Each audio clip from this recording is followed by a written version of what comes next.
Bonjour à tous, j'espère que vous allez bien. Je suis très contente de vous retrouver aujourd'hui pour une nouvelle vidéo et nous allons parler d'un livre qui me tient à cœur. C'est un livre que j'ai beaucoup aimé. Il s'agit de Alabama 1963, écrit par Ludovic Manchette et Christian Niemek et édité par Cherche Midi. C'est un livre que j'ai reçu dans le cadre des rencontres Babelio. Donc, en fait, c'est un livre déjà que j'avais pas mal vu passer sur Instagram. Et les avis étaient vraiment positifs et l'histoire me plaisait, enfin m'attirait bien. Donc voilà, j'avais dans cette rentrée littéraire où il y a énormément de livres, j'avais repéré celui-ci et voilà, j'avais bien envie de le lire. Et ensuite, j'ai vu Babelio qui proposait une rencontre avec les auteurs. Ce que j'avais jamais fait encore en fait, j'ai jamais fait de rencontre Babelio. Et puis au niveau de la date, ça correspondait bien, ce livre m'attirait beaucoup, donc voilà, tout était parfait pour m'inscrire à cette rencontre. Je me suis inscrite, ça a été, mon inscription a été validée et j'ai reçu le livre en fait gratuitement dans le cadre de cette rencontre. Et l'idée en fait était de lire le livre avant de rencontrer les auteurs, ce qui est assez sympa. Dès que j'ai reçu le livre, je l'ai lu assez rapidement, je l'ai énormément aimé et j'ai été d'autant plus contente en fait de faire une rencontre Babelio sur un livre qui m'avait autant plu et ouais, je trouve que du coup c'est une chance en fait, enfin voilà, de rencontrer, enfin, on n'a pas toujours l'occasion, même rarement l'occasion de rencontrer les auteurs de livres qui nous plaisent énormément. Moi j'ai déjà rencontré des auteurs lors de salons sur des livres qui me plaisaient bien, mais vraiment sur un livre coup de cœur comme ça, voilà. C'est quand même quelque chose. Je vais vous parler du livre, mais je continue sur ma lancée pour vous parler un peu de ce qu'il y a eu autour du livre. Une semaine avant de rencontrer les auteurs, dans le cadre de cette fameuse rencontre Babelio, j'ai assisté à un Vlil. C'était la première fois que je le faisais. C'était vraiment génial. Je vous mets le lien de toute façon en barre d'infos de cette vidéo. Je vous mets le lien vers le compte Instagram, mais ça vous permet du compte Instagram, vous pouvez voir tout ce qui est proposé. C'est un concept génial parce que c'est une sorte de visioconférence par Zoom où on voit les auteurs, les éditeurs et puis on est plusieurs lecteurs, enfin voilà, Instagrammeurs ou autres, mais lecteurs. Et il y avait des personnes qui avaient lu le livre, d'autres qui ne l'avaient pas lu, mais il était possible de poser des questions. Ce que je n'ai pas fait, hein, je ne leur ai pas posé de questions. J'ai pas posé de questions aux auteurs devant les autres, mais je leur en ai posé que quand on était tous les trois pendant la séance de dédicace chez Babelio. Mais bon, donc voilà, le concept était déjà chouette. Et en fait, tout ça pour vous dire que donc déjà je vais vous parler du livre, de faire un résumé du livre, vous dire ce que j'en ai pensé, mais je vais aussi pouvoir vous parler un peu de l'écriture de ce livre, des conditions dans lesquelles ça a été écrit. Enfin, ce livre est assez particulier parce qu'il a quand même été écrit par deux auteurs. Je vous avoue que c'est un point qui ne m'attirait pas forcément parce que c'est curieux, ça change d'habitude, je savais pas... Ce livre m'attirait par rapport à l'histoire, la couverture et ce que j'ai pu en entendre. Le fait que ce soit écrit par deux auteurs, je savais pas trop ce que ça allait donner. Alors bien sûr, j'ai déjà lu d'autres livres écrits par deux auteurs, mais c'est particulier en fait, ça change un petit peu. Donc je vais pouvoir vous parler un peu de tout ça, comment ils se sont organisés, etc. pour avoir entendu certaines choses dans le Vlil et certaines choses lors de la rencontre Babelio. Et ça rend en fait ce livre encore plus magique, j'ai envie de dire. Alors, donc, dans ce livre, on a deux personnages principaux, enfin peut-être un des personnages un petit peu plus principal que l'autre, mais bon, on a en tout cas deux personnages, un duo assez insolite. Donc on a Adela, qui est une femme de ménage noir, qui est une jeune veuve, qui a des enfants, et c'est le premier personnage qu'on voit dans le livre. Euh, Tout au long du livre, on s'attache beaucoup à elle, mais sur la première partie du livre, moi j'ai été assez révoltée en fait, enfin, j'étais assez en colère parce que forcément, vu le lieu, vu la date, on arrive vite sur le thème de la ségrégation. Et c'est un thème que moi je ne connais pas beaucoup, c'est pas quelque chose que j'ai appris dans mes cours d'histoire, parce que mes cours d'histoire à l'école, ils s'arrêtaient très souvent à la Seconde Guerre mondiale, on effleurait la guerre froide très rapidement, mais et puis moi ayant fait des études de maths après, j'ai pas approfondi en fait la partie historique, et enfin personnellement, j'ai pas non plus fait des recherches sur le sujet, etc. Donc quand j'en ai su davantage sur le sujet parce que j'ai pu entendre ou parce que j'ai pu lire, mais j'ai pas lu grand chose sur le sujet. Je pense notamment au siècle de Ken Follett et le dernier tome, je sais plus le nom du dernier tome, mais où le thème est abordé et que ça m'avait déjà mis en colère. Et en fait, j'avais découvert des choses où je me disais mais non, mais en fait c'est juste pas possible quoi. Enfin surtout que c'est assez récent. Enfin je sais pas, ça, j'étais déjà assez en colère de découvrir encore plus tout ça. Et alors là, pareil, enfin voilà, c'est une femme de ménage noire et quand elle va faire le ménage, elle a des réflexions ou des non-dits ou des sous-entendus et c'est pas tolérable quoi. Enfin c'est vraiment c'est fou.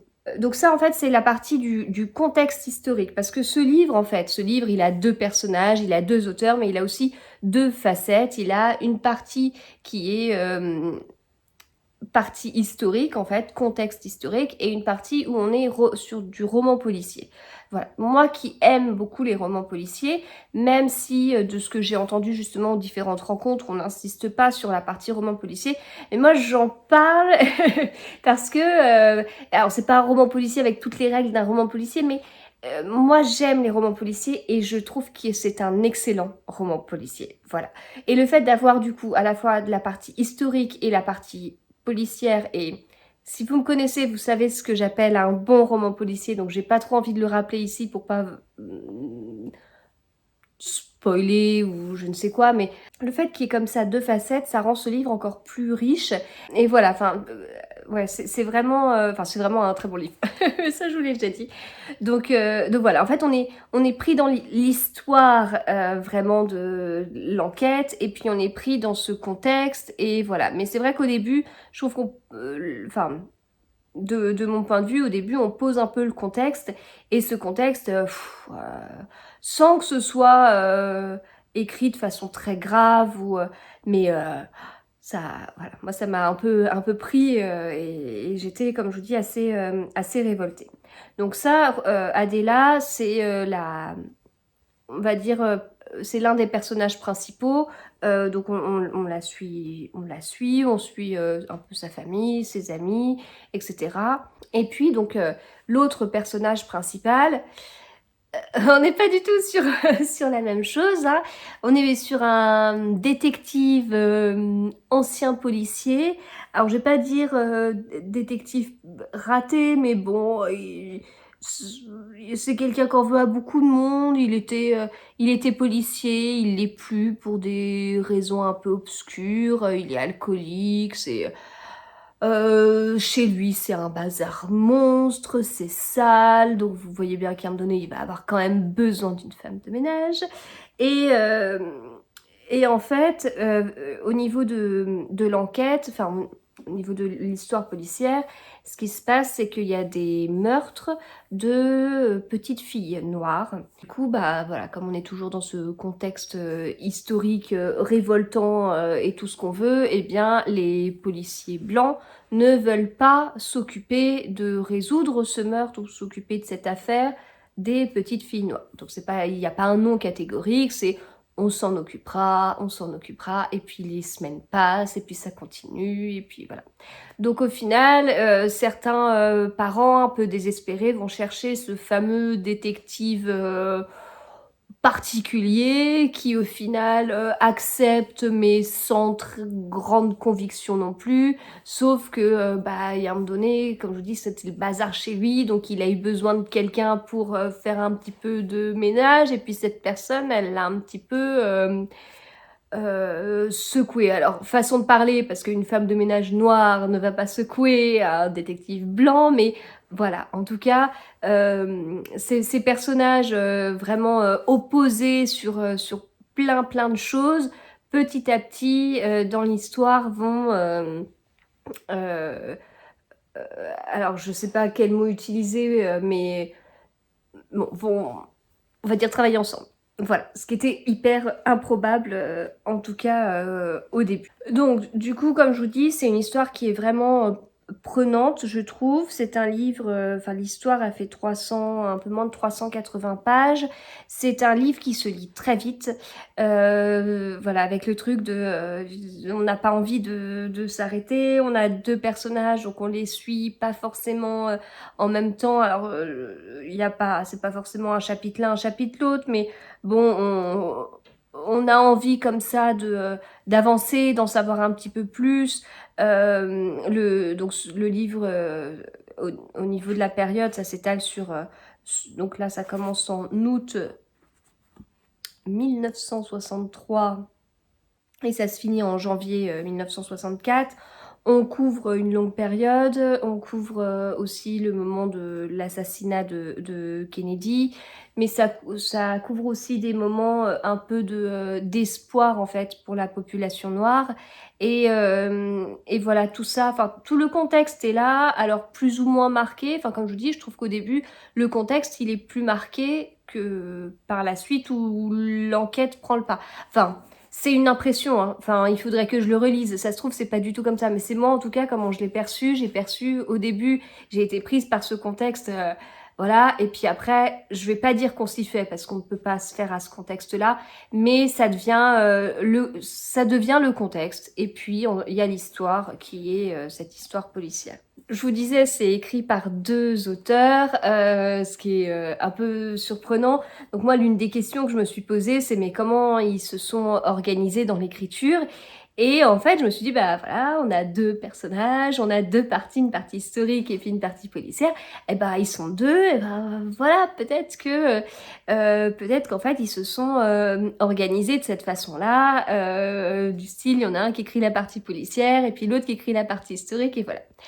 Donc ça, c'est ce qu'on pense en fait avant de rencontrer les auteurs. Au moment où j'enregistre la vidéo, il n'y a pas encore la petite vidéo qui est sortie sur la chaîne de YouTube de Babelio, mais peut-être qu'au moment où je mettrai cette vidéo en ligne, elle sera également en ligne. Donc je vous invite à aller voir, à les entendre parler du livre, parce qu'en fait, en 5 minutes, vous comprenez comment ça a pu fonctionner.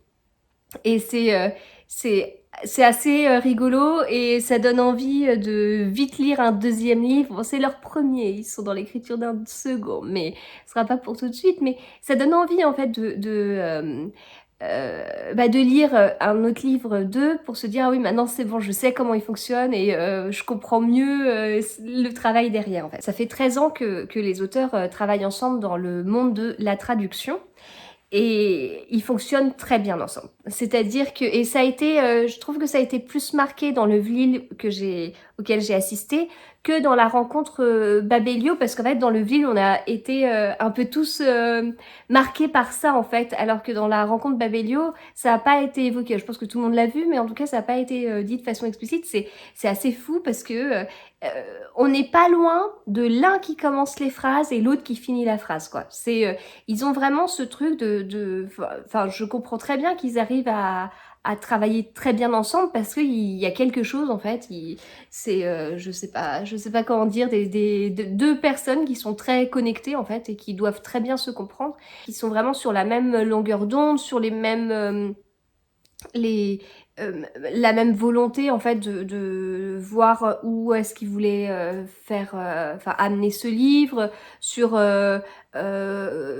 ok, ok, on place un contexte historique mais pas de clichés, enfin voilà, tous ces trucs là ils sont vraiment, enfin ça se voit qu'ils sont vraiment sur une même longueur d'onde et c'est hyper captivant en fait de les écouter parler, en plus du fait que, enfin non seulement c'est captivant parce que c'est très rigolo de les voir fonctionner tous les deux, et en plus de ça c'est captivant parce que bah, derrière c'est l'écriture d'un livre, quoi. Enfin je trouve que c'est juste génial. Ils expliquaient que ce livre leur a pris du temps, leur a pris 4 ans d'écriture, donc j'ai pris des notes au fur et à mesure, j'espère que je me trompe pas. Si jamais les auteurs regardent, n'hésitez pas à me corriger en commentaire si je dis des... si je donne des mauvaises infos. Donc le livre a pris 4 ans au niveau de l'écriture, dont 2 ans d'élaboration de plans. Et en fait, avant de passer vraiment à la partie écriture vraiment de chaque phrase, le plan était très très très bien structuré et établi. Et comme ça, l'écriture a été d'une façon plus simple. Moi, quand je l'ai lu, ça a vraiment été un coup de cœur. Ça a été un coup de cœur parce que c'est vraiment, ça représente tout ce que j'aime en fait, enfin tout ce que j'aime dans le roman policier. La partie contexte historique me plaît beaucoup. On est sur un... Bah, du coup, il y a la partie racisme qui sort de ce que je peux lire sur la Seconde Guerre mondiale. Enfin, bon, c'est vraiment très intéressant. Enfin, du coup, on apprend des choses et c'est tout aussi révoltant, etc. Mais c'est utile de savoir tout ça. Mais en fait, on est aussi sur un livre qui est pas avec trop de descriptions, etc.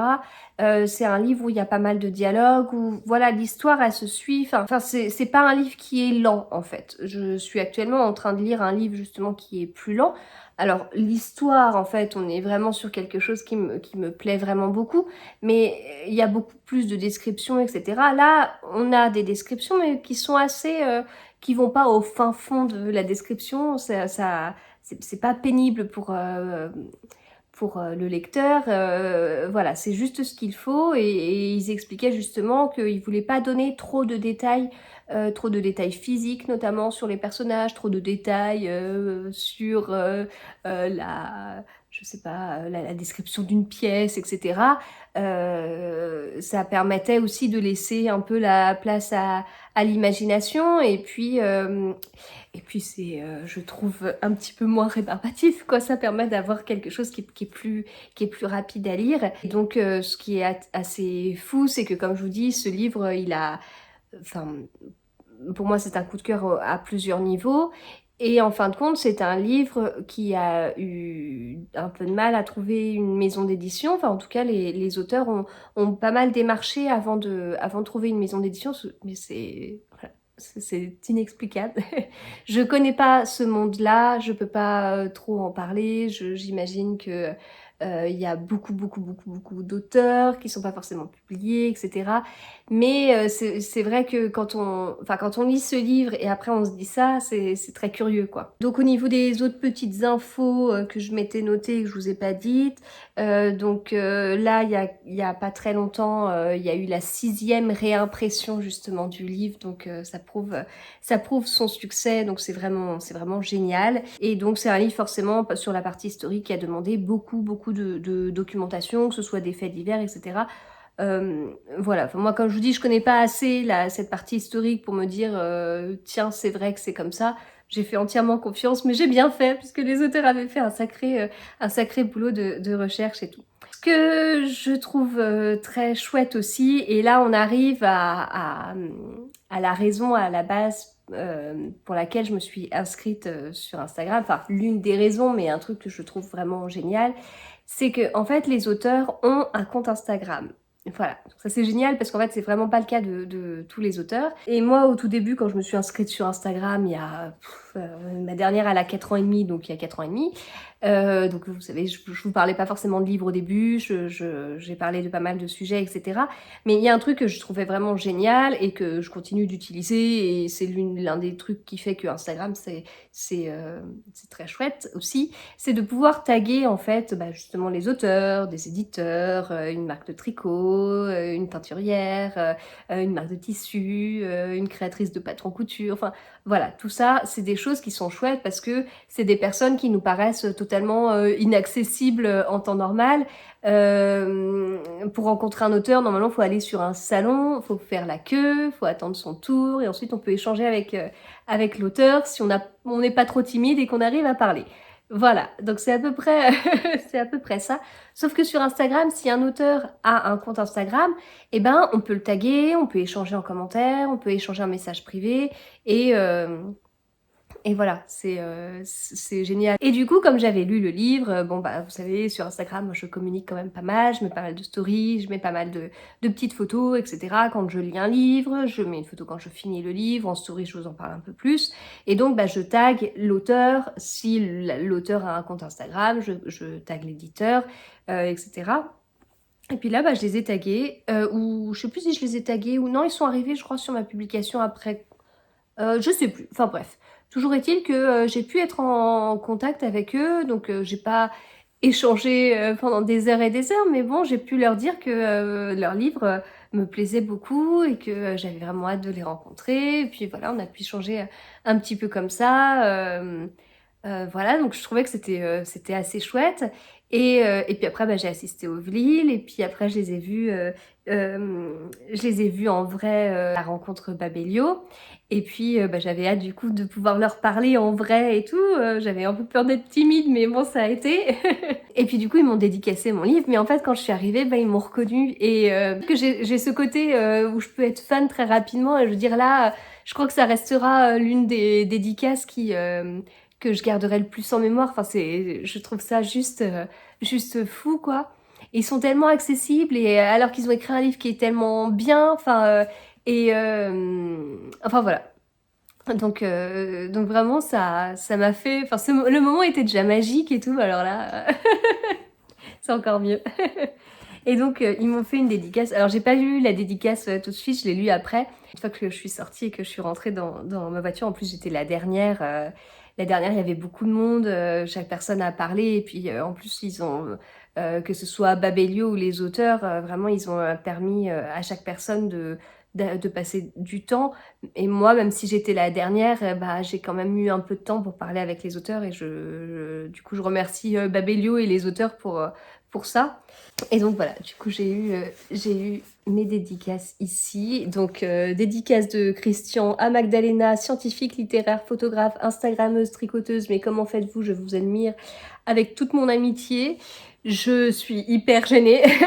Voilà. Moi j'aurais dû dire, et vous, comment vous faites entre traducteur, auteur, les rencontres, etc. Enfin c'est les rôles inversés, quoi. Et puis ensuite, dédicace de Ludovic, très très heureux de cette rencontre en vrai. Merci d'être venu nous voir sur le VLIL et aujourd'hui chez Babelio. Chaleureusement, Ludovic mon chat. Voilà, donc, je suis totalement conquise. Alors, il y a un seul truc que j'ai dit à certains, c'est que, bon, vous savez, moi, les livres, j'en fais extrêmement attention.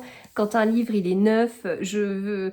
de toute façon, j'achète mes livres neufs et je fais très attention à pas l'abîmer. Alors, comme je tricote et que je lis en même temps, forcément, j'ouvre un petit peu plus le livre que ce que je l'ouvrais avant. Je dirais avant, à la limite, je lisais comme ça. Maintenant, il est un peu plus ouvert, donc j'y fais très attention. Ce livre, j'y fais attention parce que c'est un coup de cœur, donc j'y fais encore plus gaffe. Maintenant, il est dédicacé, donc j'y fais très attention. Et du coup, je suis dans le dilemme parce qu'il était très bien. Donc, je veux que mon mari le lise. Mais en même temps, maintenant, j'y tiens. Voilà, il a une valeur inestimable. Donc, voilà, je sais pas. Je veux qu'il le lise, mais je veux pas qu'il me l'abîme. Voilà, bon, en tout cas, tout ça pour vous dire que je vous conseille vraiment de lire ce livre. Vous passerez, enfin, si vous aimez les romans policiers, vous passerez un très bon moment.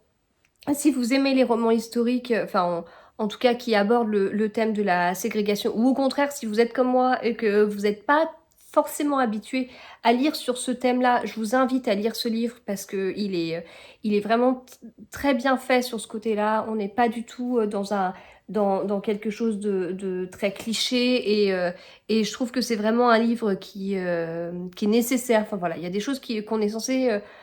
qu'il faut savoir, et c'est un peu ce que je vous dis à chaque fois que je lis un livre sur la Seconde Guerre mondiale, voilà, il faut savoir, il faut pas reproduire. Bon, voilà, on est un peu dans la même chose.